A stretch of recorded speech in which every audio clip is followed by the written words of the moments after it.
Mordicus un jour, Mordicus toujours, par Didier Lévy et Marion Novion. Il était une fois un grand méchant loup, le plus grand de tous les méchants loups. Vous l'avez reconnu? Oui, c'est Mordicus, l'affreux, le terrible Mordicus, l'ennemi public numéro 1. Il a roulé sa bosse, eu des enfants, des petits-enfants, et même un arrière-petit-fils, à moitié renard, prénommé Félix. Lui, qui déteste la terre entière, il aime bien ce petit Félix. Il le trouve un peu trop gentil à son goût, mais il l'aime bien. Cet été-là, Mordicus emmène Félix en vacances. Évidemment, chaque fois qu'ils arrivent quelque part, c'est la panique. On hurle, on détale, on s'enferme. Très heureux de faire toujours aussi peur, malgré son grand âge, Mordicus sourit, fier comme tout. Félix, lui, ne sourit pas vraiment.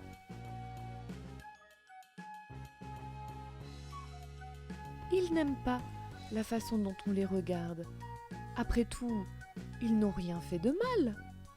Ils sont juste en vacances. Et Félix surveille son grand-père qui a promis, la main sur le cœur, de bien se tenir. À Saint-Amour-les-Clapotis, Mordicus entre dans l'épicerie du village, le temps de faire quelques courses pour le pique-nique du midi, tandis que Félix, dehors, joue avec un papillon.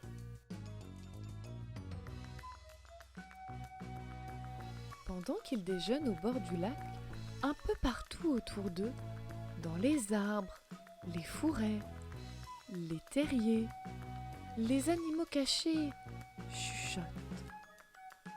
Fanette l'épicière a disparu, juste après la venue de Mordicus, comme par hasard. Félix, qui a l'ouïe fine, ne perd rien de ses bavardages. Prétextant d'aller au petit coin après le déjeuner, il se rend dans l'épicerie. Personne. Juste un vieux panneau au-dessus de la caisse. Si je ne suis pas là, prenez ce que vous voulez, mais n'oubliez pas de payer.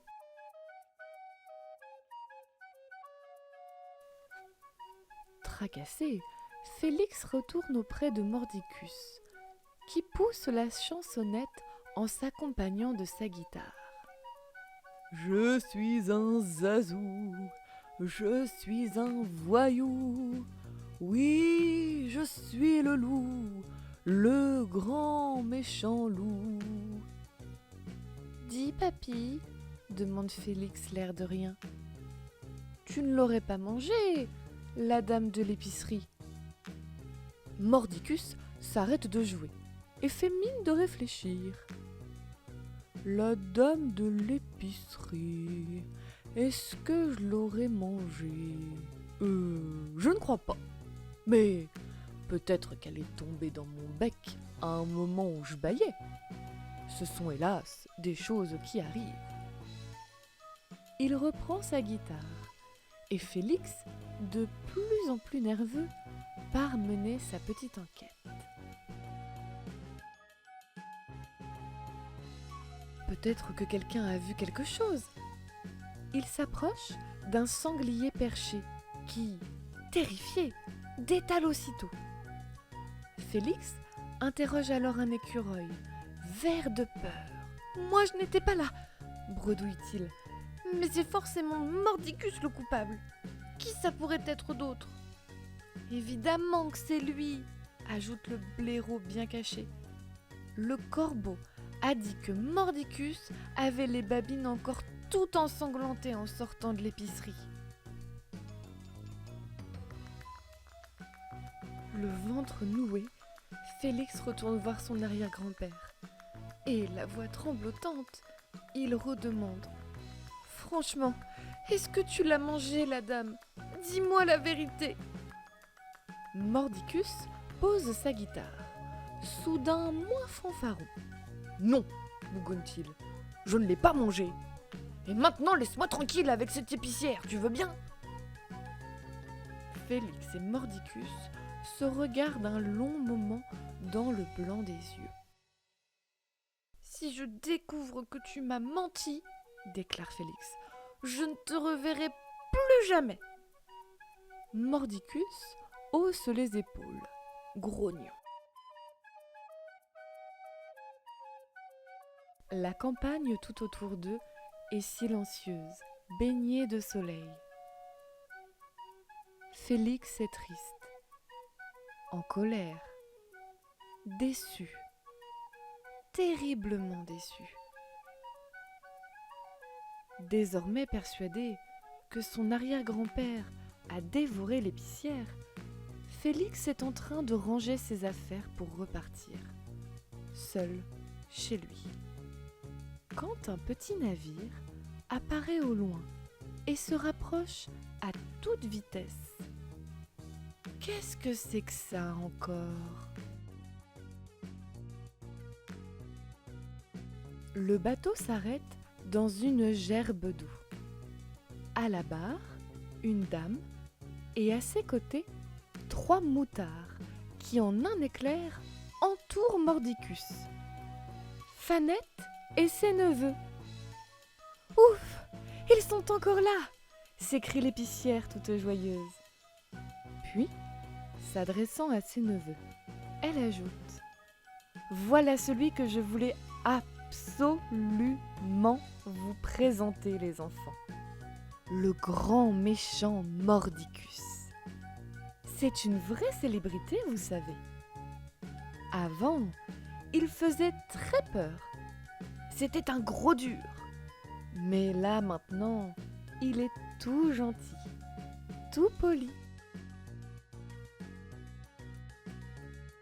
Félix n'en croit pas ses yeux et ses oreilles.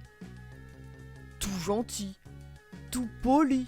Ah non alors! S'emporte Mordicus.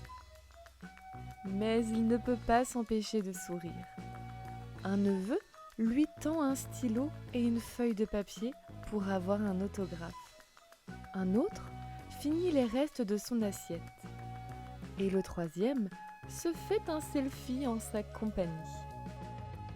Soulagé, heureux, Félix rit de bon cœur et se joint au neveu pour serrer Mordicus dans ses bras. Le vieux loup lui adresse un clin d'œil affectueux et reprend sa guitare. J'aime les grands-mères avec du gruyère, j'aime les chaperons dans mon gros bidon.